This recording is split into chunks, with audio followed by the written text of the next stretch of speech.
ఈరోజు కార్యక్రమాన్ని చేపట్టి ఈ కార్యక్రమంలో నాతో పాటు ముఖ్య అతిథులుగా సహచర మంత్రివర్గ సభ్యులు పొన్నం ప్రభాకర్ గారు,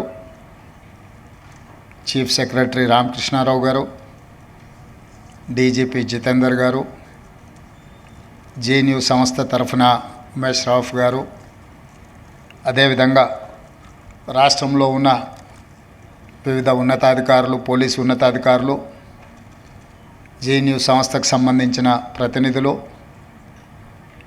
ఈనాడు గౌరవాన్ని దక్కించుకొని అవార్డు గ్రహీతలు, వాళ్ళ కుటుంబ సభ్యులందరికీ కూడా మనస్ఫూర్తిగా తెలంగాణ రాష్ట్ర ప్రభుత్వం తరఫున ధన్యవాదాలు తెలియజేస్తున్నాను. ఏ రాష్ట్రమైనా ఏ దేశమైనా అభివృద్ధి చెందాలి అంటే శాంతి భద్రతలు చాలా ముఖ్యం.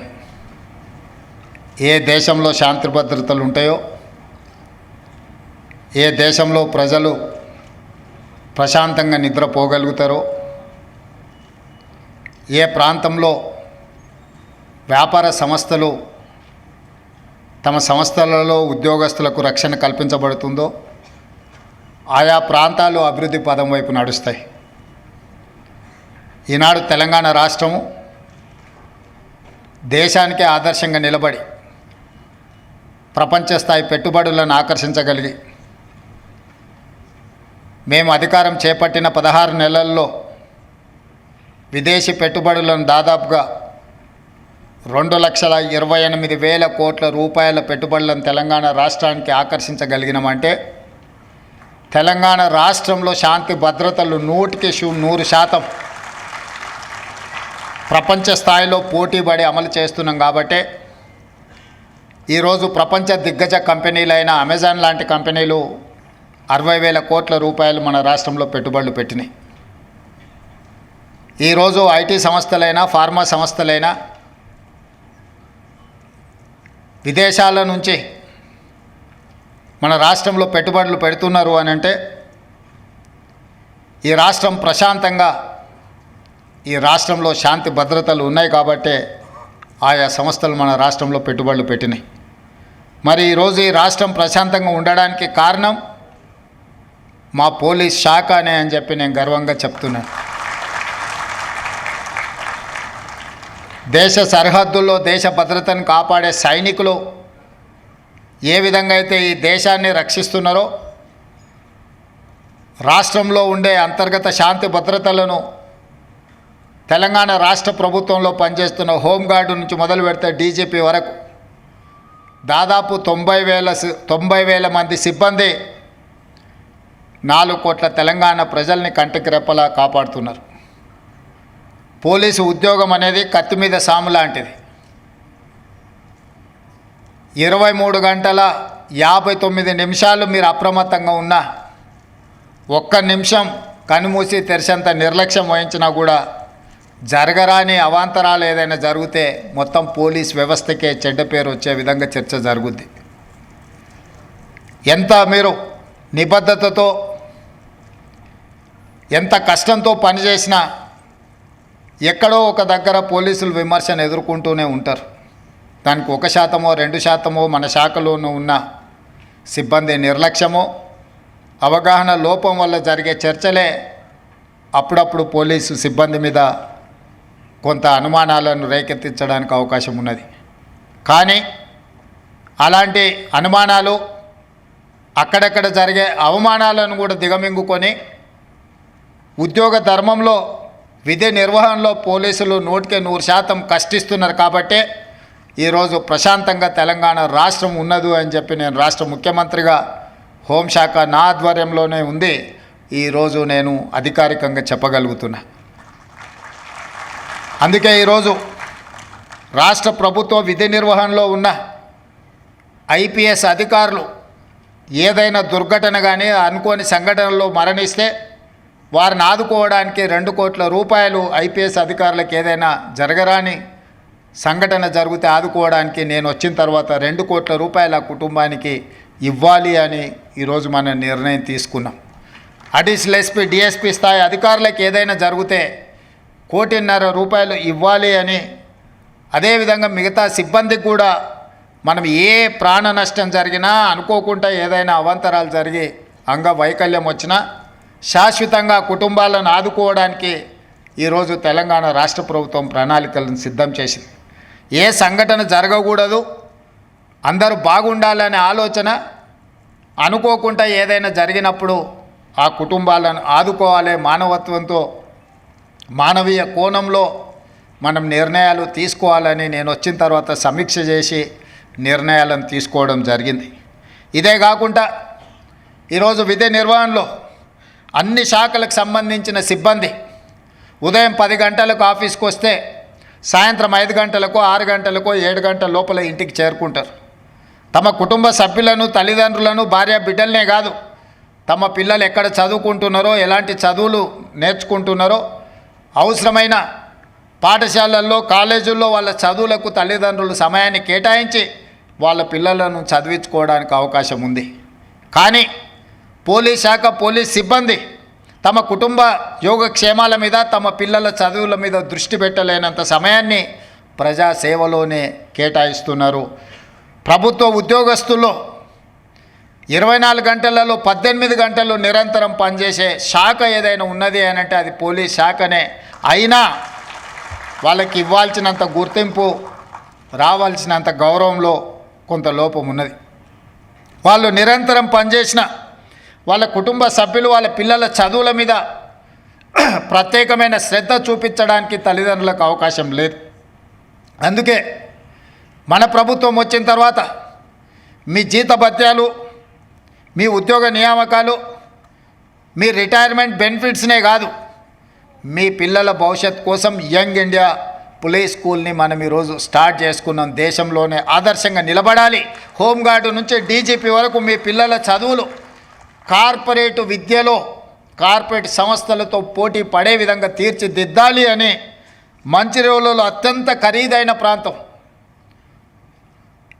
ఇన్ఫోసిస్, మైక్రోసాఫ్ట్ లాంటి దిగ్గజాలైన ఐటీ కంపెనీలు ఎక్కడైతే ఉన్నాయో 50 ఎకరాల స్థలం ఈరోజు మీ పోలీస్ స్కూల్ కోసం కేటాయించి ఒక కార్పొరేట్ లెవెల్ విద్యను మీకు అందించడానికి రాష్ట్ర ప్రభుత్వం తీసుకొని ఈ అకాడమిక్ ఇయర్లోనే ఈసారి అడ్మిషన్లను మొదలుపెట్టినాం. నేనే స్వయంగా వెళ్ళి ఆ స్కూల్ ప్రారంభోత్సవ కార్యక్రమంలో పాల్గొన్నాం. ఈరోజు సివి ఆనంద్ గారు, ఇతర ఉన్నతాధికారులు అందరూ కూడా ప్రత్యేకంగా దాన్ని పర్యవేక్షిస్తున్నారు.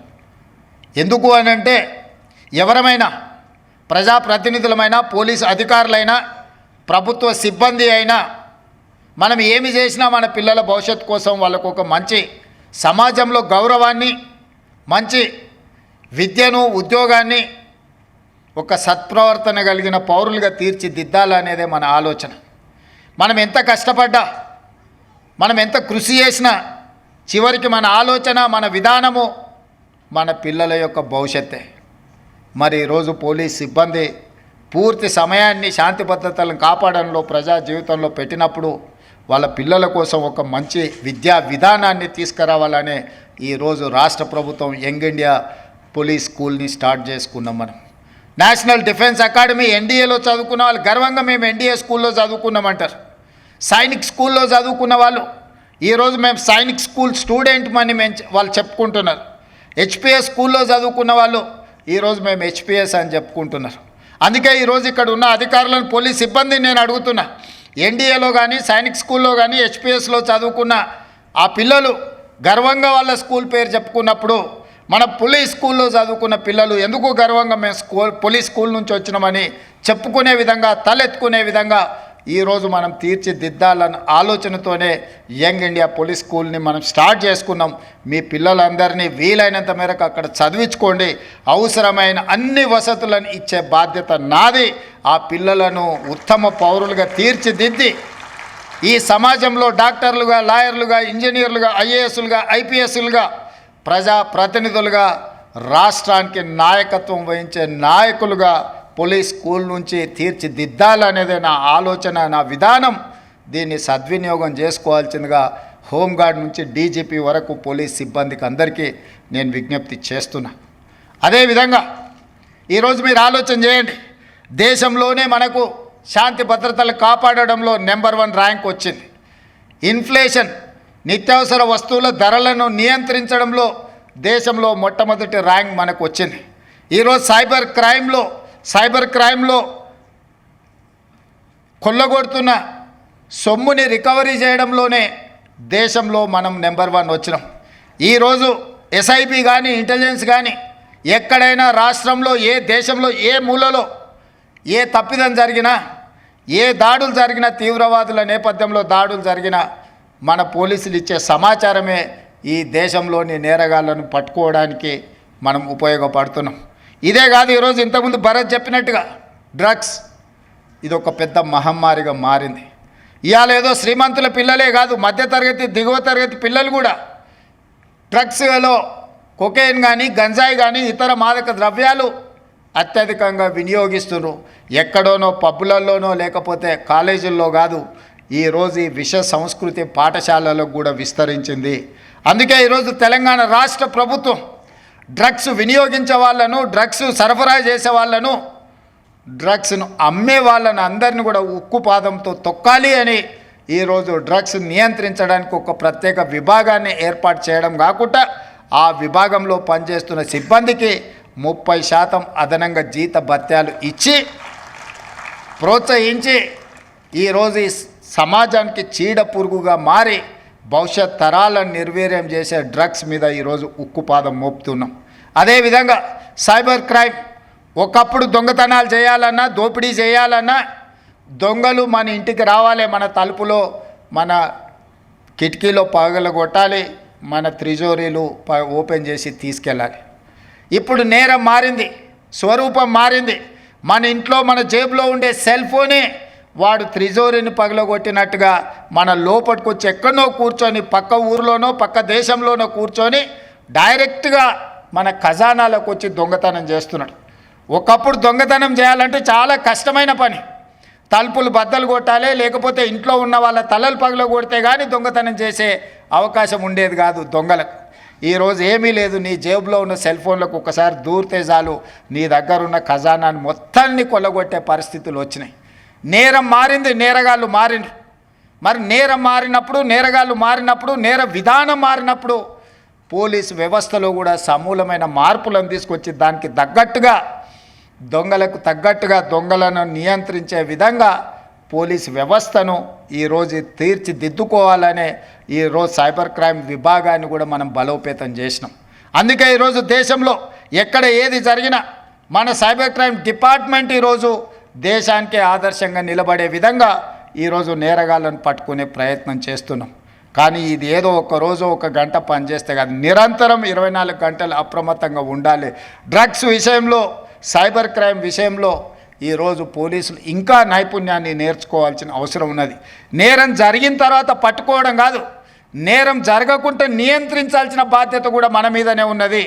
నేరం జరిగిన తర్వాత పట్టుకోవడం కంటే నేరం జరగకుండా నియంత్రించడంలోనే మనం విజయం సాధించాల్సిన అవసరం ఉన్నది. ఆ దిశగా మన పోలీస్ వ్యవస్థను మన అధునాతనీకరించుకోవడమే కాకుండా దీన్ని అభివృద్ధి చేసుకోవాలి. సాంకేతిక నైపుణ్యాన్ని మనం సాధించుకోవాల్సిన అవసరం ఉంది. ఆ దిశగా పోలీసు ఉన్నతాధికారుల నుంచి హోంగార్డ్ వరకు సేవలు అందించాలి. ఈరోజు ఆ విధంగా విధి నిర్వహణలో అద్భుతంగా ఎవరైతే పనిచేసిండ్రో ఆ సిబ్బందిని అందరిని కూడా సన్మానించడం అనేది, మనందరం వాళ్ళని గుర్తించడము, ఈ రాష్ట్ర ప్రభుత్వం ఈ పోలీస్ శాఖ మొత్తం మీకు అండగా నిలబడుతుంది, మిమ్మల్ని వెన్ను తడుతుంది, మీరు చేసిన మంచి పనిని అభినందిస్తుందని సందేశాన్ని ఇవ్వడం కోసమే ఈరోజు ప్రత్యేకంగా నేను ఈ కార్యక్రమంలో పాల్గొన్నాను. ఎందుకంటే ఈ ప్రభుత్వంలో పనిచేసే ప్రతి ఉద్యోగిని గౌరవించాల్సిన బాధ్యత, వాళ్ళ హక్కులను కాపాడవలసిన బాధ్యత ఈ తెలంగాణ రాష్ట్ర ముఖ్యమంత్రిగా నా మీద ఉన్నది. అందుకే ఈరోజు ఈ కుటుంబాలను అన్నిటిని కలుసుకొని పోలీస్ శాఖను ప్రత్యేక దృష్టితో చూస్తాం, మీ సమస్యల్ని పరిష్కరిస్తామని తెలియజేయడమే ఈరోజు ఈ ప్రభుత్వం యొక్క ముఖ్య ఉద్దేశం. అందుకే ఈ కార్యక్రమంలో మీ ముఖ్యమంత్రిగా నేను పాల్గొనడం జరిగింది. అదేవిధంగా అప్పుడప్పుడు కొన్నిసార్లు పొద్దున్నే పేపర్లు చూడంగానే కొన్ని సర్ప్రైజ్ వార్తలు కనిపిస్తుంటాయి. ఈరోజు ఉదయం పేపర్ తెరవంగానే ఇక సమరమే అని ఒక వార్త చదివిన. ఎవరయ్యా వీళ్ళు, ఏమన్నా మన రాష్ట్రానికి సంబంధించిన వాళ్ళు కాదేమో, ఇంకెవరైనా మన మీద సమరం ప్రకటించారని చదివితే ప్రభుత్వ ఉద్యోగాల సంఘాల నాయకులని కింద పేర్లని చదివిన. నేను దయచేసి ఉద్యోగ సంఘాల నాయకులకు విజ్ఞప్తి చేస్తున్నా, ఈ రాష్ట్రం మీది, ఈ ప్రభుత్వం మీది. మీరందరు కలిసి ఎన్నుకుంటేనే మేము అందరం ఇక్కడ ఉన్నాం. ఈరోజు ప్రజలు, ప్రభుత్వ ఉద్యోగస్తులు కావచ్చు, ప్రజాప్రతినిధులు కావచ్చు, మన అందరం కలిస్తే 2%. ప్రభుత్వంలో పనిచేసే ప్రతి ప్రభుత్వ ఉద్యోగి లెక్క కడితే 3.5 లక్షలు ఉంటారు దాదాపుగా. ఒక 3 లక్షల మంది కాంట్రాక్ట్ అవుట్సోర్సింగ్ ఉద్యోగస్తులు ఉంటారు. ఇంకొక 3 లక్షల మంది రిటైర్డ్ అయిన వాళ్ళు ఉంటారు. వీళ్ళు 9 లక్షలు దాదాపుగా ఈ సిబ్బంది ఉండే అవకాశం ఉంది. ఈ 9 లక్షల మంది 4 కోట్ల తెలంగాణ ప్రజల యొక్క సంక్షేమము, అభివృద్ధి, రాష్ట్రం యొక్క శాంతి భద్రతలను, పెట్టుబడులను అన్నిటిని కాపాడాలి. ఈ 3%, 2.5-3% ప్రజాప్రతినిధులు కావచ్చు, ప్రభుత్వ ఉద్యోగులు కావచ్చు, రిటైర్డ్ ఉద్యోగస్తులు కావచ్చు, కాంట్రాక్టు ఉద్యోగులు కావచ్చు, లేకపోతే అవుట్సోర్సింగ్ ఉద్యోగస్తులు కావచ్చు, వీళ్ళందరికీ జీత భత్యాలు ఇచ్చి ప్రభుత్వంలో పనిచేసే వాళ్లకు 35 సంవత్సరాలు, ప్రజాప్రతినిధులకు ప్రతి 5 సంవత్సరాలకు ఒకసారి ప్రభుత్వాలను ఎన్నుకునే విధం ప్రజలు మనకు అవకాశం ఇస్తారు. ఈరోజు మీరు ప్రకటించిన సమరం 98% ప్రజల మీద నేను అడగదలుచుకున్న ఉద్యోగ సంఘస్థులను. ఇవాళ ప్రతి ఉద్యోగి 10 సంవత్సరాలు తెలంగాణ రాష్ట్రంలో ఏనాడు 1వ తారీఖు నాడు జీతాలు తీసుకోవాలి. ఇక్కడనే మీరున్నారు. మీరు ఒక్కసారి ఆలోచన చేయండి, గుండెల మీద చేయబెట్టుకొని. తెలంగాణ రాష్ట్రం ధనిక రాష్ట్రంగా ఏర్పడి 72,000 కోట్ల రూపాయల అప్పు ఆనాడు, ఇప్పుడే నేను రామకృష్ణారావు గారిని అడిగిన, దాదాపుగా 9 సంవత్సరాల నుంచి ఫైనాన్స్ సెక్రటరీగా వారే పనిచేస్తున్నారు. తెలంగాణ రాష్ట్రం వచ్చినప్పుడు మనం కడుతున్న అప్పు అసలు మిత్తి ఎంత అంటే నెలకు 500-600 కోట్ల రూపాయలు సార్. సంవత్సరానికి ఒక 6,000 నుంచి 6,500 కోట్ల రూపాయలు మనం అప్పు కట్టేది తెలంగాణ రాష్ట్రం. జూన్ 2, 2014 నాడని రామకృష్ణారావు గారు చెప్పారు. ఇప్పుడు నేను అడిగిన ఇప్పుడెంత కడుతున్నామని అంటే 16 నెలలు, డిసెంబర్ 7, 2023 నుంచి మార్చి 31, 2025 నాటికి 1,52,000 కోట్ల రూపాయల అప్పులు అసలు మిత్తి కట్టినాం సార్. మనం తెచ్చిన అప్పు 1,58,000 కోట్లు. 1,58,000 కోట్లు 16 నెలల్లో మనం అప్పు తెస్తే పోయినైనా చేసిన అప్పుకు అసలుకు మిత్తికి కలిపి 1,52,000 కోట్ల రూపాయలు మనం కట్టినాం సార్. తెచ్చిన ఏ ఒక్క రూపాయి కూడా ప్రజా సంక్షేమానికో, ప్రభుత్వ ఉద్యోగస్తుల కోసం మేము ఆడలేదు.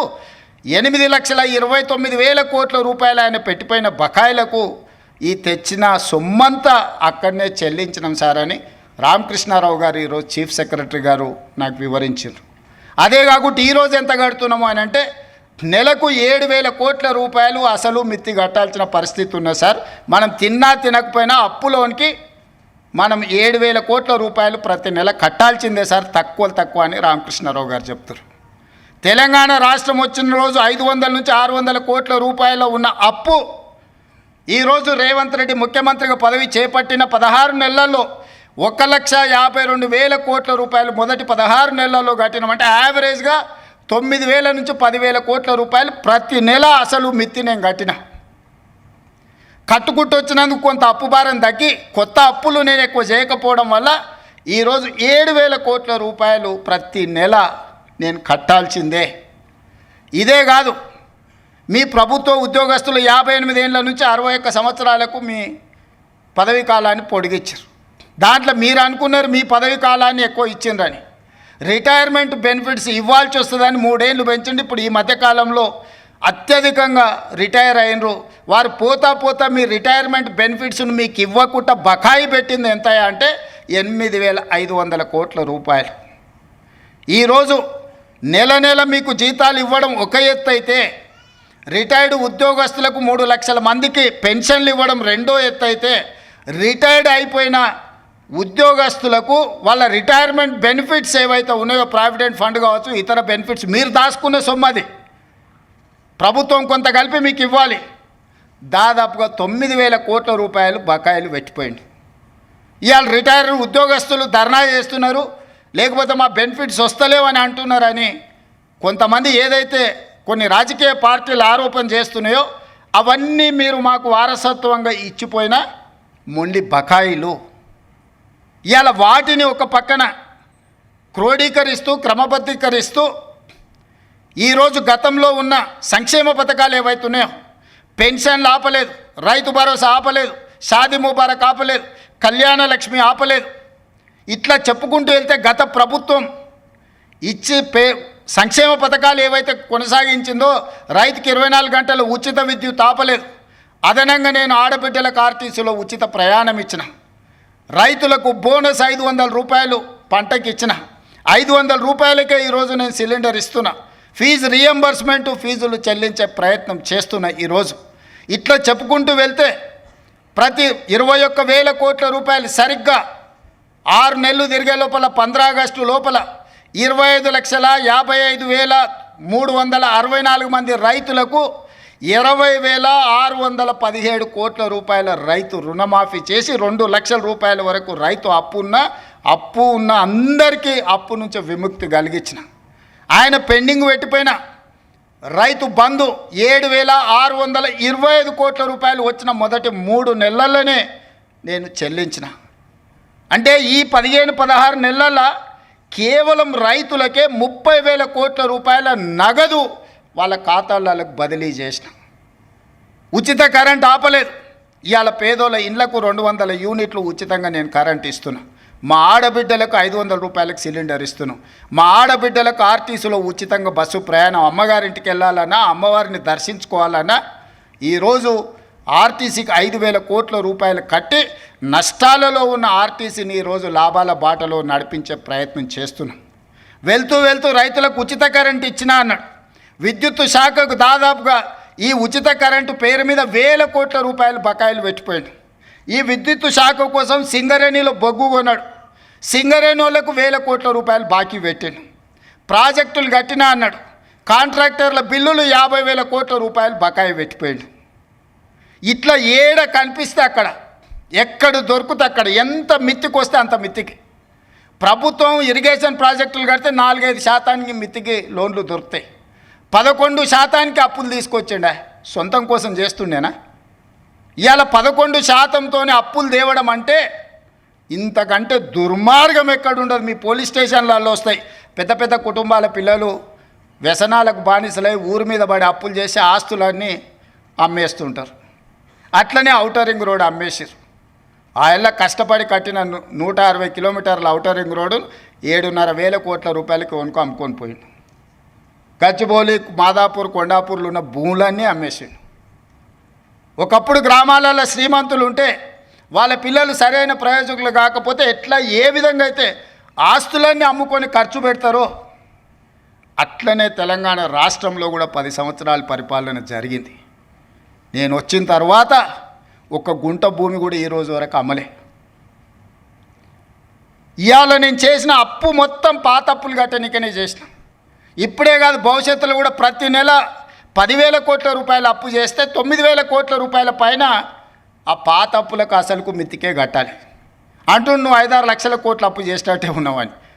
అసెంబ్లీలో అన్నాడు 1,52,000 కోట్ల రూపాయలు అప్పు చేసినావు నువ్వు అని. నేను లేచి లెక్క సరిదిద్దాను. 1,52,000 కోట్లు కాదు స్వామి, 1,58,000 కోట్లు అప్పు చేసిన. 1,52,000 కోట్లు నువ్వు చేసిన అప్పులకు తప్పులకు పాయమాలు కట్టినా అని చెప్పిన. మీరందరూ మా కుటుంబ సభ్యులు. ప్రభుత్వం అంటే నేను ఒక్కనే కాదు, మనందరం కలిస్తేనే ప్రభుత్వం. మనం పాలకులం కాదు, మనం సేవకులం. మీకు ఒక రెస్పాన్సిబిలిటీ ఉంది, నాకు ఇంకొక రెస్పాన్సిబిలిటీ ఉంది. Different designation. హోంగార్డ్కి ఎట్లా బాధ్యత ఉందో, కానిస్టేబుల్కి ఎట్లుందో, హెడ్ కానిస్టేబుల్కి ఎట్లుందో, ఎస్ఐకి ఎట్లుందో, సిఐకి ఎట్లుందో, డిఎస్పీకి ఎట్లుందో, ఎస్పీకి ఎట్లుందో, అప్ టు డీజీ ర్యాంక్ వరకు ఎట్లుందో, ఎలక్టెడ్ రిప్రజెంటేటివ్ పొలిటికల్ ఎగ్జిక్యూటివ్గా మాకు ఇంకొక బాధ్యత ఉంది. కానీ మనందరం కలిస్తేనే పంచాయతీరాజ్, రెవెన్యూ, ఆర్ఎండ్బి అన్ని శాఖలు కలిస్తే, పోలీస్ శాఖ కలిస్తేనే ప్రభుత్వం.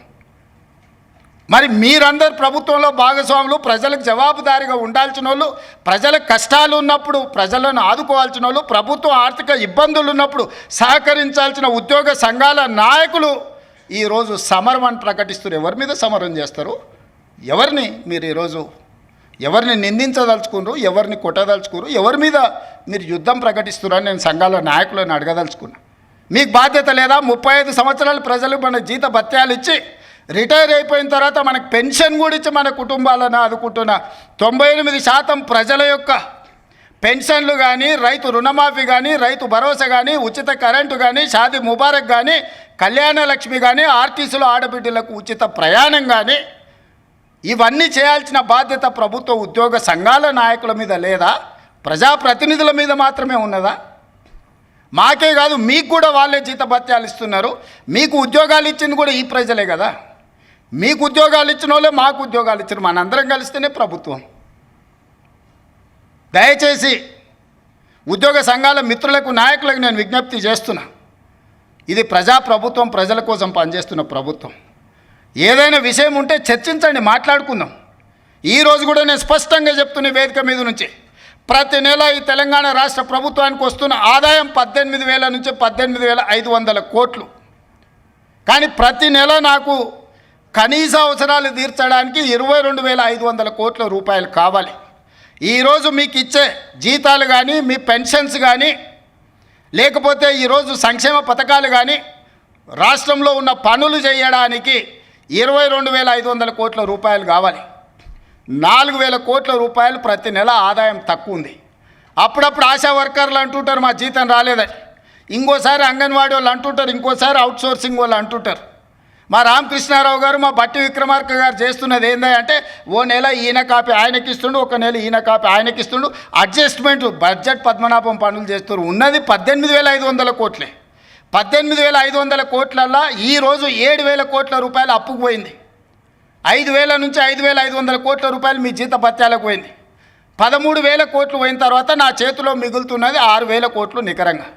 ఈ 6,000 కోట్ల పెన్షన్ ఇవ్వాలన్నా, వృద్ధాప్య పెన్షన్ ఇవ్వాలన్నా, రైతు రుణమాఫీ చేయాలన్నా, రైతు భరోసా ఇవ్వాలన్నా, షాదీ ముబారక్ ఇవ్వాలన్నా, కళ్యాణ లక్ష్మి ఇవ్వాలన్నా, ఫీజు రియంబర్స్మెంట్ కట్టాలన్నా, ఏమేం పథకాలు చేయాలి? ఈ అన్ని పథకాలు చేయాలంటే నాకు 22,000 కోట్ల చిల్లర కావాలి.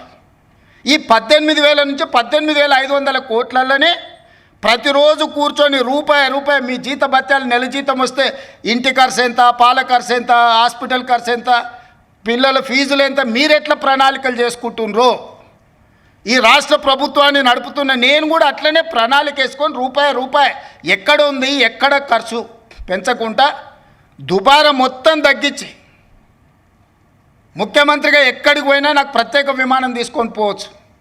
ప్రత్యేక విమానం కాదు కదా, మామూలు విమానంలో కూడా ఎకానమీ టికెట్ కొనుక్కొని పోతున్న. విదేశాలు పోతే కూడా ఫస్ట్ క్లాస్ ఏది కావాలన్నా ముఖ్యమంత్రికి ఆ హోదా ఉంటుంది. నేను ఆ టికెట్లు కూడా కొనుక్కోవడం లేదు. చాలా నార్మల్ సామాన్య ప్రయాణికులతో నేను ప్రయాణం చేస్తున్నా. ప్రతి దగ్గర మా ఖర్చులను తగ్గించుకొని, నియంత్రించుకొని, నేను ఎవరికి చెప్పలే ఈరోజు వరకు. ఎందుకు చెప్పలేదంటే అదేదో చెప్పుకుంటే గొప్పలాగా ఉంటే బాధ్యతగా భావించి దుబారా తగ్గించి ప్రజలకు చేయగలిగింది చేసి, ప్రభుత్వ ఉద్యోగస్తులకు 1వ తారీఖు నాడు జీతం ఇవ్వకపోతే ఆ కుటుంబాలు ఎట్లా నడుస్తాయని నేను ముఖ్యమంత్రి పదవి చేపట్టిన నా నుంచి రామకృష్ణారావు ఏది ఏమైనా అక్కడ సూర్యుడు ఇక్కడ మొలిచినా 1వ తారీఖు నాడు మన ఉద్యోగస్తులకు జీతాలు ఇవ్వాలని, ఈ 16 నెలలు మీకు జీతాలు ఇచ్చిన మీరే కదా ప్రత్యక్ష సాక్షి. గతంలో మీకు ఏం కావాలన్నా విడతల వారిగా మీ జీతాలు వచ్చేది. మరి ఇవాళ మీకోసం పనిచేస్తున్నా, ప్రజల కోసం పనిచేస్తున్నా, మీరు వేరు, మీరు మేము అందరం కలిస్తేనే ప్రభుత్వం. నేను స్పష్టంగా ఉద్యోగ సంఘాల నాయకులకు చెప్పదలుచుకున్నా, మీరు వేరే మేము వేరే కాదు. మీరు మేము కలిసి 99% ప్రజలకు మంచి చేయడం కోసం మనం ఇక్కడ ఉన్నాము.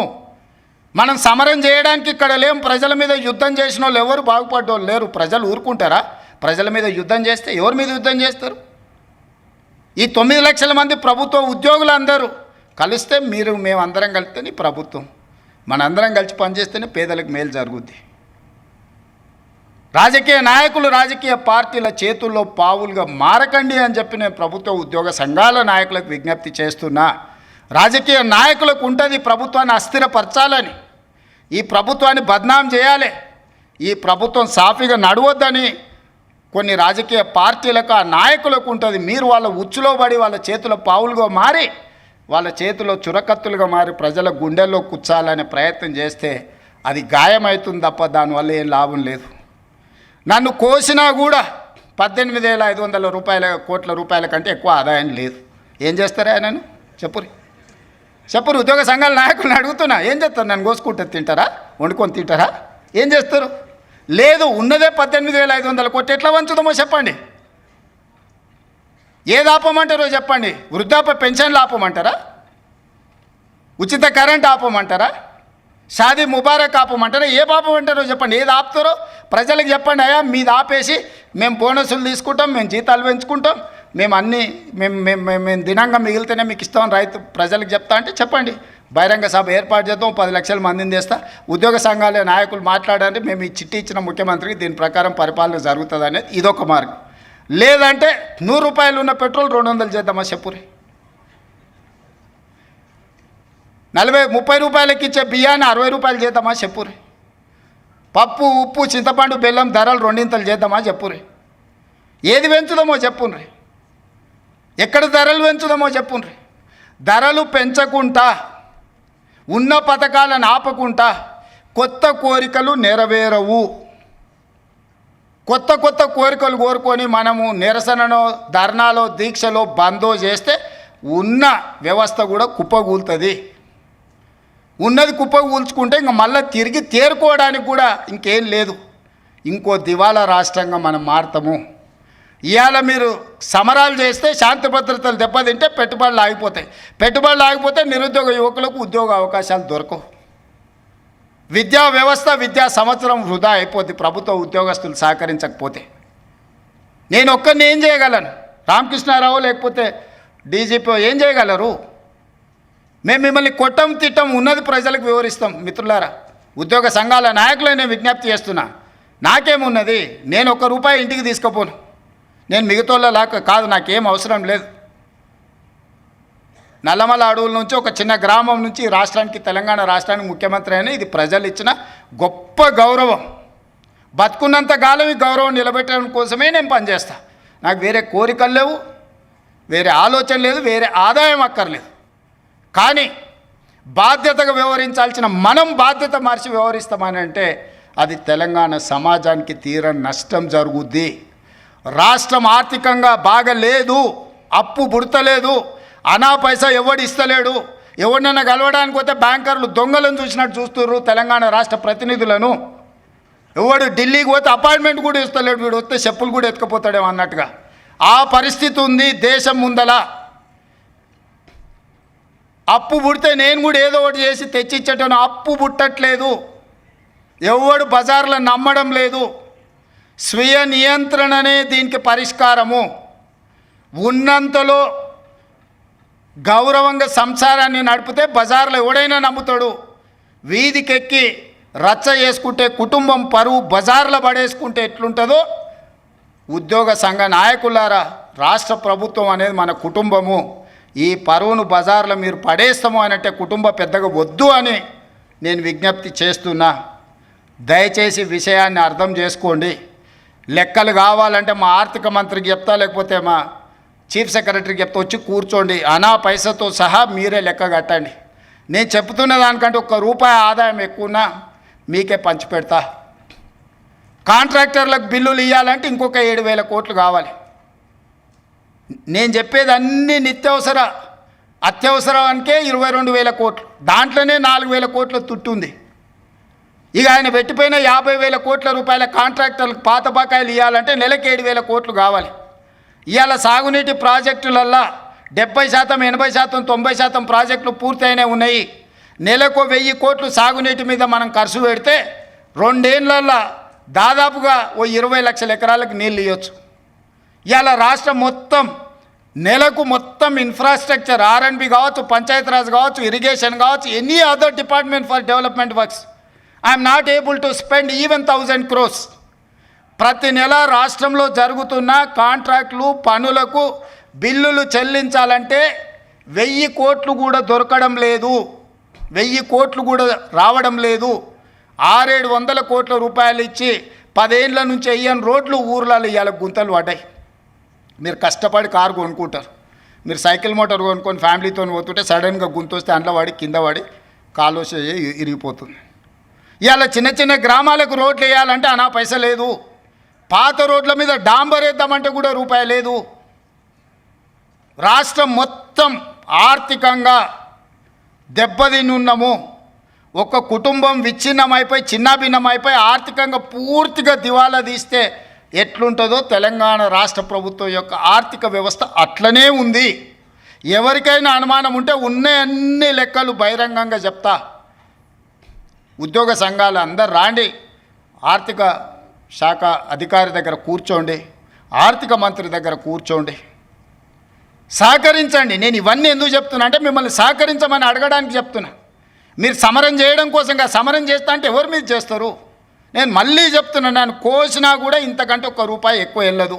బజార్లో ఎవడు నమ్మతలేడు, మొత్తం దివాలా తీసింది. 11% మితికి తెస్తాడే, 3-4%కి రావాల్సినోడు ఎవడన్నా ₹10 మితికి డైలీ ఫైనాన్స్ తెచ్చుకునేటోడు ఉంటాడు చూడు బజార్లో, అంతకంటే ఎక్కువ అధ్వానంగా అప్పులు తెచ్చిపెట్టిండు ఆయన. హ్యాపీగా పోయి ఫామ్ హౌస్లో దుప్పటి కప్పుకొని పండుకు సావునరా మీ సావు అని. 3 నెలలకు ఒకసారి బయటకు వస్తాడు, తిడతాడు, పోతాడు. అది ఫెయిలు, ఇది ఫెయిలు, ఇది ఫెయిలు, అది ఫెయిల్ అని. ఆయనకేముంది? ఆనందంగా ఉంది. ఆ చెప్పేటప్పుడు ఫేస్లో ఎంత ఆనందంగా అనిపిస్తుంది అంటే, రైతు బంధు ఫెయిల్ అనగానే ఆయన ఫేస్లో ఇట్లా బల్బు 1000 వోల్టుల బల్బు వెలిగినట్టుంది. ఎవడైనా బాధపడతాడా? అరే ఏదన్నా తప్పు జరిగింది, ఎవరికైనా రాలేదంటే బాధతో చెప్తాం మనం. ఫీజు రియంబర్స్మెంట్ చేయలేదంటే అయ్యో పాపం పిల్లలు ఫీజులు కట్టకపోతే ఎట్లా వాళ్ళు చదివేట్లా అని ఒక బాధ ఉంటుంది. జీతభత్యాలో రిటైర్డ్ ఉద్యోగస్తులకు బెనిఫిట్స్ ఇవ్వలేదంటే ఒక కన్సర్న్ ఉంటుంది. అరే నీ అమ్మ ఏందా ఇట్లా అయిపోయిందని. వారి ఫెయిల్ చూడండి, ఫెయిల్ చెప్పేటప్పుడు ఇది ఫెయిల్, ప్రతి ఫెయిల్ వెనకాల ఒక 1000 వోల్టుల బల్బు వెలిగినట్టు వెలుగుతుంది ఆయన ఫేసు. ఏం పైశాచిక ఆనందము! ఈ విధ్వంసం మీరు చేసిందే కదా, ఈ ఆర్థిక విధ్వంసము. 3 లక్షల కోట్ల బడ్జెట్ పెట్టాను. మరి నువ్వెట్లా ఇవన్నీ హామీలు ఇచ్చినావు అని ఒక ఆయన అడిగాడు. 3 లక్షల కోట్ల అప్పు ఉంది, ప్రతి సంవత్సరం 3 లక్షల కోట్ల ఆదాయం ఉందని బడ్జెట్ పెట్టాను. 3 లక్షల కోట్ల అప్పు ఉండి 3 లక్షల కోట్ల ఆదాయం ఉంటే ఓసి ఇదెంత సంసారం చక్కదిద్దొచ్చని నేను అనుకున్నా. తీరా చూస్తే 3 లక్షల కోట్ల ఆదాయం లేదు, ఆదాయం 2 లక్షల కోట్లు ఉంది, అప్పేమో 8 లక్షల కోట్లు ఉంది. ఇక చెప్పురు మీరు అందరు కూడా చదువుకున్న వాళ్ళు ఐఏఎస్లు ఐపీఎస్లు అయినరు అంటే మీరు కూడా లైఫ్ టైం కష్టపడి మీరు ఎన్నో ఎగ్జామ్స్ రాసి ఇక్కడికి వచ్చిండ్రు. పోలీస్ ఎస్ఐ కావాలంటే కూడా ఎంత చదవాలను నాకు తెలుసు. నాతో చదువుకున్న వాళ్ళు చాలామంది ఎస్ఐలో కానిస్టేబుల్ కూడా అయిన వాళ్ళు అందరు కష్టపడి చదువుకున్న వాళ్ళు నాకు తెలుసు. ఈ పరిస్థితిలో రాష్ట్రం ఉంది. దయచేసి ఉద్యోగ సంఘాల నాయకులకు నేను విజ్ఞప్తి చేస్తున్నా, సమరం కాదు ఇప్పుడు కావాల్సింది, సమయస్ఫూర్తి కావాలి. రాష్ట్రాన్ని ముందుకు నడిపించాలంటే చిత్తశుద్ధి కావాలి, పట్టుదల కావాలి, కష్టం కావాలి. మన రక్తాన్ని చెమటగా మార్చి మనల్ని నమ్ముకున్న 98% ప్రజలకు సేవలు అందించాలి. 35 ఏళ్ళు సర్వీసులో ఆ తర్వాత రిటైర్డ్ అయినా మనం బ్రతకడానికి ప్రజలు కట్టిన పన్నులో నుంచి ప్రభుత్వం పనిచేస్తుంది. ప్రజాప్రతినిధిగా తెలంగాణ రాష్ట్ర ముఖ్యమంత్రిగా నేను జీవితకాలం ఊడిగం చేసినా కూడా తక్కువనే అవుతుంది ప్రజలు ఇచ్చిన అవకాశానికి. ప్రభుత్వం అంటే రేవంత్ రెడ్డి వేరు, ప్రభుత్వ ఉద్యోగస్తులు వేరు కాదు. మేము కలిస్తేనే ప్రభుత్వం. మనం పాలకులం కాదు, మనం సేవకులం. ప్రజలకు సేవ చేయడానికే ఇక్కడ ఉన్నాం. సంఘాల నాయకులారా, కార్మిక సంఘాల నాయకులారా, అది ఆర్టీసీ కావచ్చు, సింగరేణి కావచ్చు, విద్యుత్ కార్మికులు కావచ్చు, ప్రభుత్వ ఉద్యోగస్తులు కావచ్చు, మీకు అందరికీ నేను విజ్ఞప్తి చేస్తున్నా, సవినయంగా మనవి చేస్తున్నా, మన బాధ్యతలు మనం నిర్వహించుకుందాం. ఈ కొట్లాడి తెచ్చుకున్న తెలంగాణ కోతుల గుంపుకు అప్పచెప్పినట్టు చేసుకోవద్దు. మనం సాధించుకున్న తెలంగాణను మనం అభివృద్ధి పదం వైపు నడిపించుకుందాము. ప్రపంచానికే ఆదర్శంగా నెంబర్ 1గా నిలబడేటట్టు చేద్దాం. కష్టపడుతున్న రోజుకు 18 గంటలు. ఏ రోజైనా డిసెంబర్ 7, 2023 నాడు బాధ్యత తీసుకున్నాక ఈ రోజు వరకు ఒక్క రోజైనా, ఒక్క గంట అయినా నేను సెలవు తీసుకున్నానా మీరు ఆలోచన చేయండి. నాకు జీవితంలో ఏమి లక్ష్యం లేదు. ఈ తెలంగాణ రాష్ట్రం దేశానికే ఆదర్శంగా ఉండాల్సిన తెలంగాణ మోడల్ను, తెలంగాణ రైజింగ్ అని ఈరోజు దేశానికే ఆదర్శంగా నిలబడాలని, తీర్చిదిద్దాలనేదే నా పట్టుదల. వయసు ఉంది, ఓపిక ఉంది, మీతో కలిసి కష్టపడే తత్వం నాకున్నది. నాతో కలిసి రండి, తెలంగాణ రాష్ట్రాన్ని అభివృద్ధి పదం వైపు నడిపిద్దాం. పోలీస్ మిత్రులందరూ కూడా నా విజ్ఞప్తి, మీ కుటుంబాలను ఆదుకునే బాధ్యత నాది. శాంతి భద్రతలు కాపాడండి, డ్రగ్స్ మీద ఉక్కుపాదం పెట్టి తొక్కండి, సైబర్ క్రైమ్లను నియంత్రించండి. మనందరం కలిసి రాష్ట్రాన్ని దేశానికే గొప్పగా తలమానికంగా తీర్చిదిద్దుదామని మీ అందరికీ తెలియజేస్తూ మీ అందరి దగ్గర సెలవు తీసుకుంటున్న మిత్రులారా.